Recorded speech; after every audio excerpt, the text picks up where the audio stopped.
চলছে চেয়ার খেলা, বড় বালিকাদের চলছে চেয়ার খেলা। 2025 সালের বার্ষিক ক্রীড়া অনুষ্ঠানে চলছে বড় বালিকাদের চেয়ার খেলা।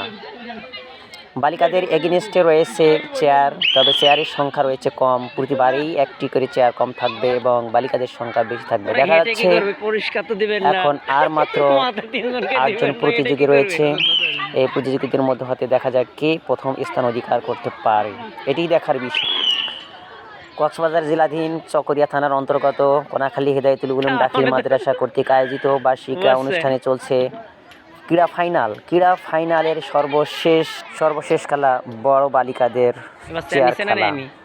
চেয়ার খেলা দেখতে যেমন সুন্দর লাগে, খেলতে তার চেয়ে বেশি মজা লাগে। অনেক সুন্দর খেলা চেয়ার খেলা।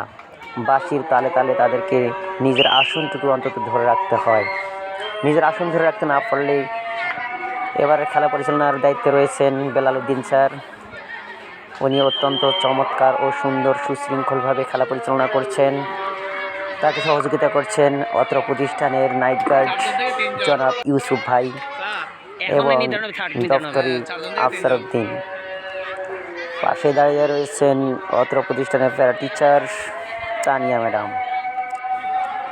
বিচারক মণ্ডলীর মধ্যে হতে পার্শ্ববর্তী বিভিন্ন পার্শ্বে বসে রয়েছেন আমাদের অত্র প্রতিষ্ঠানের স্বনামধন্য শিক্ষিকা হাবিবা ম্যাডাম এবং তাসনিমা ম্যাডাম এবং শ্রদ্ধেয় সুপার ও সহ সুপার সকলেই বিভিন্ন পাশ থেকে এই খেলাটি সুন্দরভাবে উপভোগ করছেন এবং চতুর্থ সাইডে রয়েছে আমাদের দর্শক, অসংখ্য দর্শক রয়েছে। আজকের এই প্রতিযোগিতার সর্বশেষ এবং চূড়ান্ত খেলা হচ্ছে এই চেয়ার খেলা। দেখা যাচ্ছে আর মাত্র কয়েকজন রয়েছে সর্বশেষ প্রতিযোগী হিসেবে দেখা যাচ্ছে আর মাত্র 2 জন রয়েছে, নবম শ্রেণীর একজন এবং দশম শ্রেণী রয়েছে ফাতেমা এবং নবম শ্রেণী রয়েছে বাকিয়া। দেখা যাক, প্রথম স্থান অধিকার করেছে ফাতেমা, দশম শ্রেণী।